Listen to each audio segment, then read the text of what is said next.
Bonjour Yannick. Comment a été la saison avec l'Atlético, pour résumer Déjà, bonjour à tout le monde. Non, l'Atlético, on a mal commencé. C'était un peu compliqué au début. Mais après, on s'est bien rattrapé. On a su avoir l'objectif qu'on voulait, c'est aller en Ligue des Champions la saison prochaine. Donc, on a été satisfait de la deuxième partie de saison, surtout après la Coupe du Monde. Et vous, personnellement, ça a été une saison comme les autres, ou justement pas? Non, je suis fier de mes performances, surtout...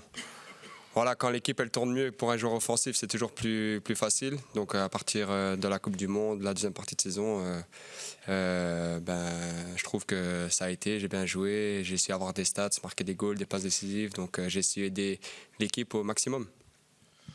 On a lu souvent d'une option d'achat de Barcelone. Est-ce que c'est vrai, est-ce que c'est pas vrai? Que pouviez-vous dire là-dessus? Vous savez très bien qu'on ne peut pas trop parler sur des sujets comme ça. Moi, j'ai encore 1 an de contrat à l'Atlético. Le marché de transfert n'est pas encore ouvert. Là, je suis encore ici avec l'équipe nationale concentré sur ce que je dois faire. Après, il y aura les vacances. Donc, voilà, moi, il me reste 1 an. Je suis encore avec ma tête ici et puis encore la pré-saison avec l'Atlético. Mais dans le foot, comme on sait tous, on ne sait jamais ce qui peut arriver. Mais vous aurez bientôt 30 ans. Vous réfléchissez de ce que vous voulez encore faire dans le foot? Non, 30 ans. Aujourd'hui, on voit quand même qu'il y a pas mal de joueurs qui finissent quand même de plus en plus tard leur carrière. Donc 30 ans, c'est encore jeune. Je me sens encore bien, je me sens encore fit. Donc voilà. C'est vrai que là, ça va être bientôt le moment d'avoir un nouveau contrat, que ce soit cette année ou l'année prochaine quand je serai libre. Mais voilà, on verra ce qui va se passer. Vous ne voulez pas forcément quitter l'Atlético? Ouais, je me sens bien à l'Atlético. Voilà, il me reste encore 1 an. Après, des fois, il faut penser un peu à soi-même. S'il y a quelque chose, il faudra voir avec le club qu'est-ce qu'on fait, si on renégocie ou s'il y a une possibilité de sortie, ou bien finir mon année de contrat, ou voir après re-signer avec l'Atlético ou aller autre part. Ça, c'est tous les joueurs, c'est la même chose quand ils arrivent dans une situation comme la mienne aujourd'hui. Merci beaucoup. Merci. Dankjewel, Nico. Andere vragen nog voor Yannick. Who's next? Naast u, Nico. Maxime. Bonjour Yannick. Bonjour. Sur l'échelle de qualité, comment tu juges cette saison? Ça fait partie des meilleures de ta carrière, peut-être la meilleure? Chaque année, on me pose la même question. Si c'était la meilleure saison que j'ai faite, je ne sais pas. J'essaie d'apporter au maximum mon expérience aujourd'hui, surtout mon talent, et essayer d'aider l'équipe au maximum, surtout ce que le coach demande de moi, d'essayer d'appliquer sur le terrain et aussi pouvoir jouer le maximum de minutes et être important pour mon équipe. Ok. Tu peux continuer. Toi, dans ton feeling, tu te sens au max pour le moment, vraiment au top de tes capacités, surtout avec l'expérience que tu as emmagasinée? Je crois que chaque joueur peut toujours apprendre et toujours évoluer et toujours faire mieux.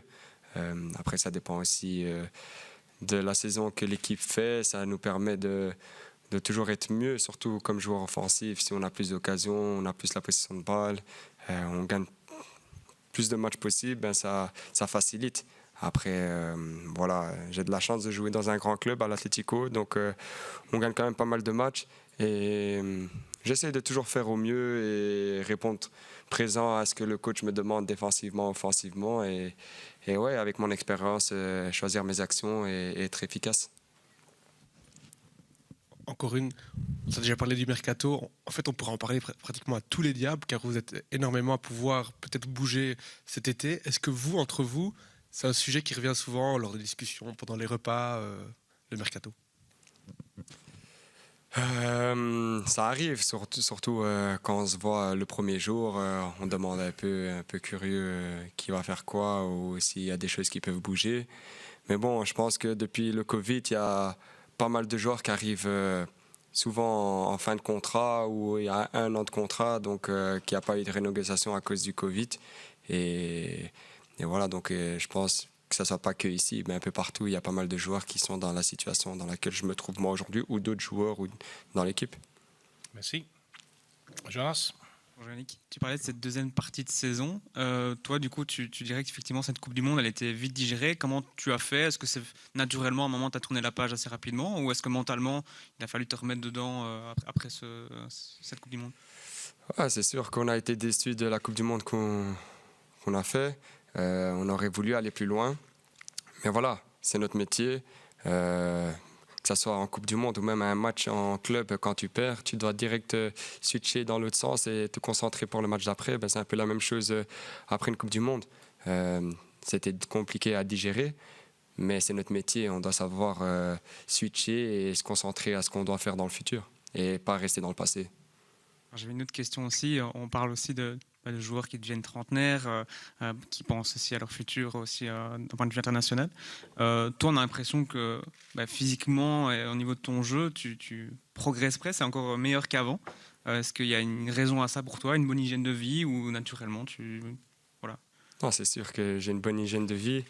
Mais après, pour moi aussi, c'est un peu génétique. Des fois, il y a des joueurs, génétiquement, ils ont un peu plus de chance que d'autres. Et moi, ma génétique, voilà, j'ai toujours été bon physiquement, que ce soit endurant, pouvoir répéter les efforts. Je touche du bois, pas trop de blessures. Mais voilà, ça fait partie de l'hygiène de vie, bien manger, se soigner après les entraînements, après les matchs, etc. Oké, nog vragen voor Yannick? Ja, ik begin eerst terug bij Maxime. Ja. Et puis... Yannick, on a vu une belle photo de toi avec le coach sur les réseaux sociaux. On a l'impression que vous l'avez très, très vite adopté. Comment ça se passe la relation avec lui? Non, la relation, elle est top avec le coach. Avec moi personnellement, top, mais avec tous les joueurs, c'est quelqu'un de très proche de ses joueurs. Il sait parler, il sait dire quand les choses sont positives surtout, et aussi quand elles sont négatives. Il est franc, donc nous les joueurs, on aime ça, qu'un coach soit franc et passe pas par quatre chemins pour nous dire les choses. Et après, il sait rigoler avec nous, il sait se faire comprendre, il sait être sérieux. Donc franchement, pour le moment, on n'a pas à se plaindre du tout. Il est top avec nous et ça va continuer comme ça. Donc on a un chouette groupe et c'est facile de nous coacher parce qu'on est à l'écoute, on est travailleur, on est demandeur au travail et voilà. Guillaume eerst. Yannick. Tu nous as toujours dit que plus tu étais haut sur le terrain, mieux tu te sentais. C'était souvent une place qui était dévolue à Eden. Eden a arrêté. Est-ce que pour toi, c'est un poids en moins, le fait qu'il soit plus là, et que ça peut te libérer dans cette équipe nationale? Déjà, on joue d'une autre manière aujourd'hui. On ne joue plus en 5-3-2 ou 5-2-3. Donc là, on joue plus dans un 4-4-2 ou 4-3-3. C'est sûr que je me sens mieux dans une position un peu plus haute sur le terrain. Je suis plus proche du but, même si je défends quand même, quand on doit aller défendre, aider mon arrière-gauche, je ne suis pas timide dans les efforts, donc j'essaie d'aider mon arrière-gauche et aider l'équipe en général. Mais c'est sûr que je me sens mieux offensivement et c'est un poste en tant qu'ailier gauche que j'adore. Yves? Yannick, bonjour. En reparlant du coach, est-ce que c'est vrai qu'il est plus strict quand même que Martinez? On dit qu'à la fin, sous Martinez, c'était un peu le club Med. C'est exagéré, ça? Plus strict, non. Chacun a ses règles, chacun a ses demandes. Pour les réunions, quand tu arrives à table, chacun a ses lois, comme un peu partout. Je pense que toi, si demain tu te sépares avec ta femme et tu es avec une autre femme, il y aura d'autres règles à la maison. C'est un peu la même chose avec le coach. Chacun a ses règles, mais nous, voilà, on a un groupe très facile, donc on s'adapte facilement à tout le monde. Mais à la fin, sous Martinez, il y avait encore de la discipline, Yannick? Ou trop peu, tu trouves? C'est pas qu'il n'y avait pas de discipline, c'est juste que nous, on était des adultes, on savait comment agir. Après, ça faisait des années qu'on était avec lui, on savait déjà ce qu'il voulait. Mais il y a toujours eu des règles, que ce soit dans le passé ou aujourd'hui avec le nouveau coach. Oké, mocht het micro naast u doorgeven, Yves. Eerst hier vooraan. Ja. Yannick. Vas-y. Yannick, met 64 caps ben je momenteel een van de meer ervaren spelers bij de Rode Duivels. Gezien de nieuwe lichting, zie je jezelf ook in een nieuwe rol qua de jongere spelers begeleiden? Of laat je dat meer over aan je ploeggenoten? Nee, zeker. Ik ben belangrijk in die rol om mijn jonge gasten te helpen. Ook voor nieuwe spelers die bij ons als eerste keer in de groep komen, om hen goed thuis te laten voelen. Dus ja, zeker. En ik heb ook geluk dat de jongere gasten ook luisteren naar de oudere spelers in de ploeg. Dat is ook makkelijker voor ons om wat advies te geven en te kunnen helpen. Oké, en de laatste vraag. Natuurlijk, met nieuwe lichting, nieuwe technisch directeur, nieuwe bondscoach, heb je meestal ook een transitieperiode. Hoe kijk jij vooruit naar die European Qualifying Games nu? Ja, er is altijd sowieso een transitie, ook omdat we ook een nieuwe ploeg hebben. Of toch de helft van de ploeg nieuw is. Ook een nieuwe coach. Maar we hebben toch gezien dat we ons snel hebben kunnen adapteren aan de speelstijl van de trainer, wat de trainer vroeg. We moeten altijd verbeteren. Elke ploeg moet altijd verbeteren. Daarom zijn we hier om te trainen. En we gaan ons best doen om in TK te kunnen staan en te kunnen spelen. Oké, dankjewel. Oui. Yannick, pendant ta carrière, tu avais fait ton choix d'aller en Chine et tu as dit, par après, quand tu es revenu, tu as dit ça m'a permis par la suite de ne plus avoir à penser à ça. Voilà, j'ai fait un choix peut-être plus pour l'argent à un moment dans ma carrière et puis ça me permet d'être libéré sur ce plan par la suite. À l'heure actuelle, c'est un peu la mode de signer en Arabie Saoudite pour des sommes incroyables. Est-ce que ça te permet justement maintenant de te dire s'il y a une offre qui vient d'un de ces pays-là, j'ai plus à penser à l'argent, j'ai plus à me dire... j'ai plus à penser à ce volet-là de ma carrière et je peux me concentrer sur le sportif jusqu'à mes 36-37 ans. Est-ce que c'est une sécurité que tu as prise avant et que tu te réjouis encore plus maintenant d'avoir prise en fait? Une question un peu piège, mais comment te dire, la Chine, tout le monde pensait que c'était surtout pour de l'argent. Moi, personnellement, il y avait d'autres raisons derrière tout ça. C'est sûr que c'est des bons salaires par rapport à l'Europe, mais à ce moment-là, j'étais pas focus argent ou de signer un gros contrat par rapport à l'argent. C'était plus qu'il y avait la Coupe du Monde juste derrière. Physiquement, j'avais quelques pépins et je voulais arriver au mieux pour la Coupe du Monde. Après, certes, à un moment donné, on met tout sur un papier, on met le positif et le négatif sur un papier, que ce soit de partir là-bas ou de rester à l'Atlético. Et je me suis dit, je connais mes qualités, je sais qu'à un moment donné, j'aurais toujours pu revenir. Le talent, comme je disais dans le passé, le talent, ça ne se perd pas. C'est juste le rythme, des fois, qui se perd, parce qu'en Europe, ça va quand même plus vite que là-bas.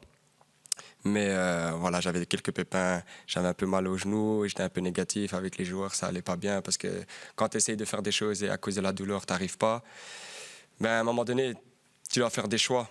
Et je voulais arriver au mieux pour la Coupe du Monde et pour l'étape suivante quand j'allais revenir en Europe. Donc c'était un peu mon choix. Après l'Arabie Saoudite, c'est vrai qu'il y a pas mal de joueurs qu'on entend qui partent là-bas. Des fois dans la vie, voilà, je pense que toi aussi, si on t'offre en tant que journaliste là-bas en Arabie Saoudite et on t'offre plus d'argent qu'ici, je pense que tout le monde pense un peu à sa famille ou son après-carrière. Donc on ne sait jamais ce qui peut se passer dans la tête d'un joueur quand il y a quelque chose d'officiel sur la table. Ok, Stefan, micro. Ja. Yannick, je hebt in 64 caps heb je 9 doelpunten gemaakt.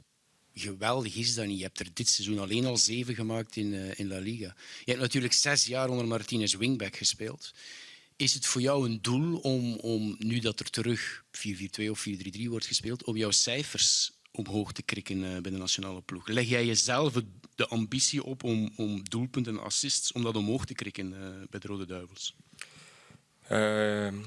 Ik denk dat je weet dat ik toch een speler ben die eerst aan de ploeg denkt dan mezelf. Ik probeer de ploeg te helpen, lijnen te sluiten. Dingen in de schaduw dat sommige mensen niet zien. Dat altijd heel belangrijk is voor een trainer of voor een ploeg, tactisch. Zeker, dat is altijd leuk om te scoren of assist te doen. Maar het voornaamste is altijd winnen als ploeg. En se kwalificeren voor elke toernooi. En zo ver mogelijk te geraken in elke toernooi. Dus ja, dat is altijd iets positiefs. La cerise sur le gâteau, comme on dit, als je scoort of een assist doet. Maar het voornaamste voor mij is winnen. En proberen zoveel minuten te kunnen spelen. En altijd basis te kunnen zijn de match daarna. Oké, dat was het voor Yannick. Dankjewel, Yannick. Je mag